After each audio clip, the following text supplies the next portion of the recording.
Ever since Yakuza 0 came to the West a few years back, the series has really blown up over here, taking the gaming community by storm with its fantastic cast and setting, satisfying combat, great humour and deep emotional stories with each game. The latter is really what brings most of us back, with character arcs spanning across the entire series and the factions vying for power constantly changing to make the world we're introduced to feel very real and lived in.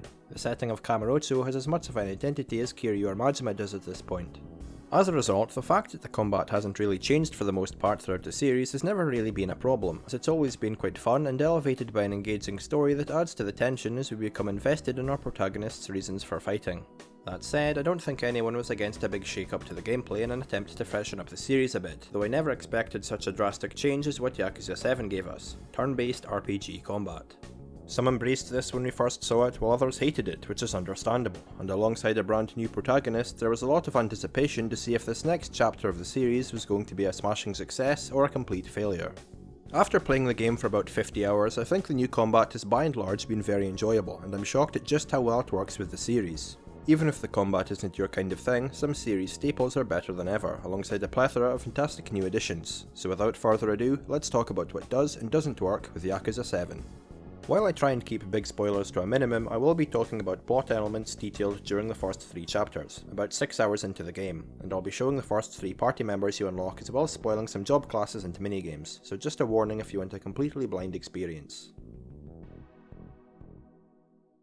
To give a brief story summary, the game follows Ichiban Kasuga, a member of the 2-bit Arakawa family which is a subsidiary of the Tojo clan that rules over Kamurocho. After being saved by his patriarch, Masumi Arakawa, when he was a teenager, he absolutely idolizes him and joins the Yakuza to be like him one day, while also trying to stay true to his own morals. After being with the family for several years, things eventually take a turn for the worst after a dispute with a rival faction known as the Omi Alliance results in some lower-rung members being dead, and someone needs to take responsibility to smooth everything over. After Arakawa asks Ichiban to go to prison in place of someone else, he jumps at the opportunity to repay his boss and is locked up for 18 years, eagerly awaiting the day to rejoin the family. Unfortunately, things manage to get even worse, as Ichiban is completely betrayed, having no one meeting him once he gets out of prison and learning that in his absence, Arakawa betrayed the Tojo clan, leaking insider information and allowing the Omi Alliance to take over Kamurocho. After fighting his way to an audience with his old boss, he gets shot and left for dead for all his troubles, and alongside some friends he meets on the way, tries to uncover the truth behind his betrayal. Following on from Kiryu is no easy task, but I think the setup for this story does a good job at establishing Ichiban's strengths early on. Despite everything, he doesn't hate his boss, and his trust is on display multiple times as he ignores the signs that he's been rejected, so we can see he's not the kind of guy to hold a grudge despite how much he's been fucked over. Almost half his life's been spent in prison, and it's looking like it was all for nothing. He comes across as a person that will always remember the good you do for him, and once you're his friend, you're a friend for life. As you meet your party members, you'll notice they're in similar situations to you. Nanba's an ex-nurse that's been homeless for half a year, while Adachi's a cop that tried to call out corruption and got shoved into a dead-end job. We're following a bunch of losers here, so things can't really get any worse, but despite everything, Ichiban's the tether that holds everyone together with his shining optimism, talking about how he just needs to level up in life to keep moving forward. There's quite a few Dragon Quest references in this, as it's Ichiban's favourite series, and while it may seem childish at first when he talks about how he wants to be a hero, he incorporates aspects of the game into his philosophy well, and it's even pretty touching at times when him and his friends agree to get stronger and move on up the social ladder. Weaker men would have given up long ago, and Ichiban has nothing to his name currently, and as a result puts everything into his goal of being a hero and grinding at age 40 as he puts it. With current events forcing most into lockdown, a lot of people are reflecting on their paths in life and feeling a bit lost with little to do, and in that regard it really feels like the perfect time for Like a Dragon to release, considering all its optimism when faced with a cast that's already hit rock bottom. Ichiban's had a very late start in life, but he's determined to make the most of it, and just a few hours in comes across as a very likeable protagonist and one worthy of carrying the mantle. During the game's quieter sections, you'll get moments like this as the party bond and help each other out while slowly making friends in their town of Ichinjo, and it's a real uplifting experience. Tonally, it feels different to anything previously seen in the series. Ichiban's quite extroverted and open about appreciating his friends, while Kiryu is a far quieter person, so establishing this different atmosphere for more light-hearted portions of the game do a good job of giving Like a Dragon its own identity. In regards to developing friendships, the game actually manages to incorporate this into the gameplay, bolstering many aspects of the series we've taken for granted. Each character that joins you has a bond level, and as you level them up, you gain benefits in battle such as increased XP when not in the party and special tag team moves with Ichiban. You also gain the ability to switch to new job classes, which you will get into later. From eating food to playing darts or listening to a mate sing karaoke, a lot of features we've taken for granted now have added incentive by giving you bond points, as well as allowing your party members to comment on what you're currently doing. For example, when eating a hamburger, you might have Adachi make a small comment about his favourite fast food, and it really feels like you're just going around town chatting shit with your mates, especially with the addition of party chats in which a prompt will appear allowing your group to react to wherever they are in town. It's a fantastic little feature that allows each member's personality to shine, as well as showing off the excellent group dynamic they have. By far the best features of the bonds are the drink links, however, where after you're ready to level up your bond level, you'll go to a bar and get to know your party member a bit better. Unfortunately, not everyone has a character arc that's super connected to the main story, but luckily these drink links give the cast time to really shine, with each one lasting over an hour, giving you plenty time to learn more about your party. This was one of the driving forces for doing optional activities to build up my bond points, as I found the conversations genuinely interesting and just wanted to learn more about everyone. Yakuza has always had a great supporting cast, so flashing a lot of them out is a big plus in my book. In a similar way to gaining bond points everywhere, Ichiban has personality stats which can be developed by doing just about anything. Mahjong can raise your intellect, while getting hat tricks and darts can develop confidence and etc. These stats are hugely important, as since Ichiban doesn't get bond points, you unlock new jobs by leveling up your personality instead, and you'll also find certain minigames and sub-stories stat locked by having high charisma or something similar. Once again, it's a simple way to add more incentive to doing minigames and other activities in the city, but it really does add new life to the series. Things like batting, golf and poker have been in just about every game, but thanks to all these benefits from trying them out, I was excited to just explore and check out as much stuff as I could. As well as revamping some old staples, the city of Ichinjo is full of new minigames to try out, and they're all welcome additions to the game. Ichiban Confections is a new take on Yakuza 0's real estate minigame and is a big improvement. With a decent amount of strategies, you juggle your employees between different stores you own to try and maximise profits. Another big addition is Dragon Kart, which is unashamedly a Mario Kart ripoff, down to even having the speed boost trick at the start. With this mode, you get to race in 12 tracks while customising your kart to take on a bunch of different racers, and it's fun to experience the city in a completely different way, in a similar vein to the drone racing in Judgement. Both minigames have their own storylines which will easily add a couple hours to your playtime, and I enjoyed coming back to them during quieter segments of the main story for a change of pace. Ichinjo definitely has enough minigames to justify just how big the city is, being 3 times the size of Kamurocho. There's plenty of hidden collectibles scattered about to incentivise exploring as well, though early on in the game when you can't afford to use the taxi that often, the size can work against it since you have to spend ages travelling by foot.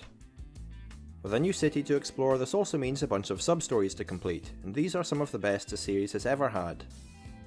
Like a Dragon is a game that can be pretty wacky with its presentation, and the sub-stories lean into this element well by being more outlandish than ever, with some genuinely hilarious moments that made me laugh out loud.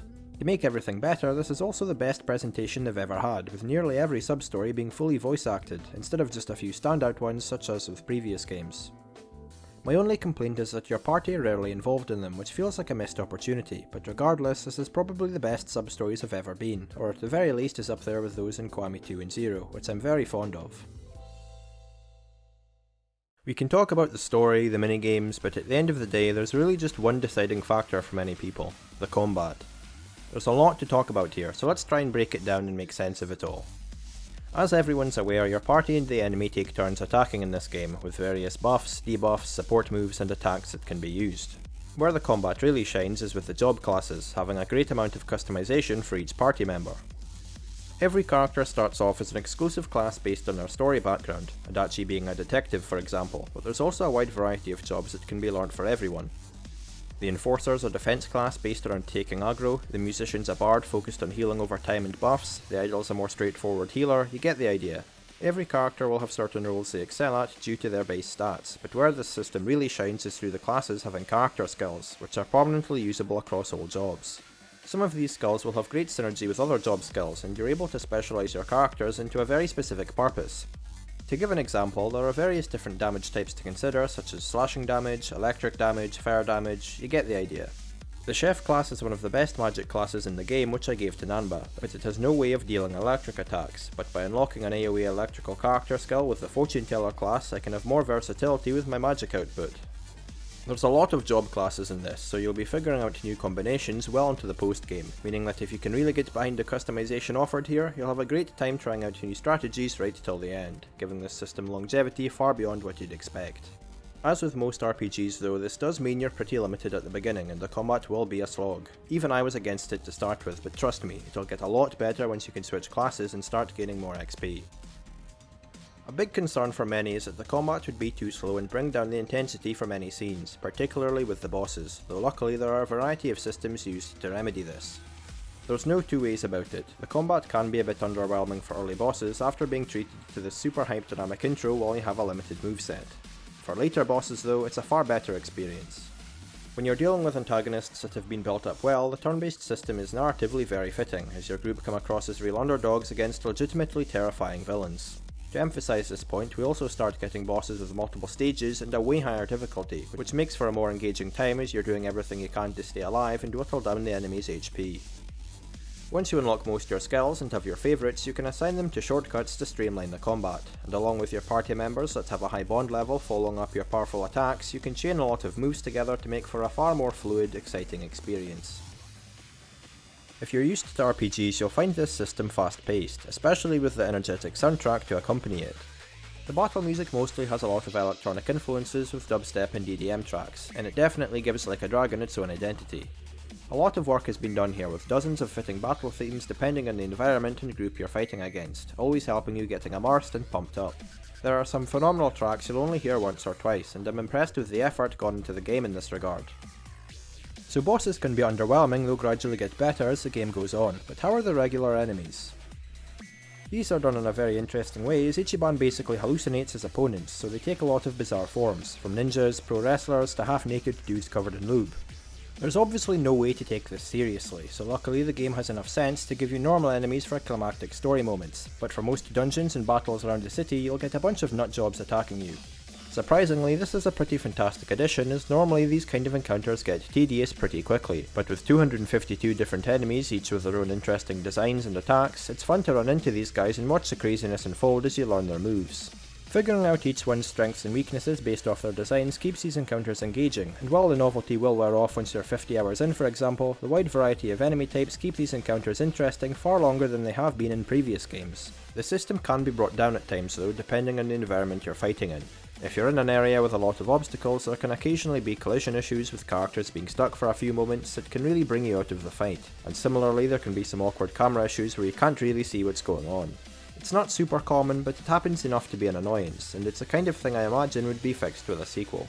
By and large though, the combat is a huge success, and once you get to grips with all the features and manage to streamline everything, it's visually great to watch. The attack animations are more detailed than ever due to the decreased user input allowing them to play out, so the battles look better than ever in that regard, and mechanically there's enough depth here to rival any RPG system out there. Yakuza 7 is quite simply a phenomenal game. The story is one that's simultaneously uplifting and inspiring with themes of friendship, while also being a tragic story of betrayal. Ichiban shines as a protagonist here with a lovable can-do attitude and goofy personality that really make him stand out, and I already rank him as one of my favourite main characters in recent years. The party system also allows for one of the strongest supporting casts you'll ever see, and while not for everyone, if you like your RPGs, you're looking at one of the deepest systems out there that will keep you engaged for dozens of hours. The game can be slow to get going, but once all its systems are unveiled to you, you're in for a truly unforgettable experience. The future of the series is in safe hands.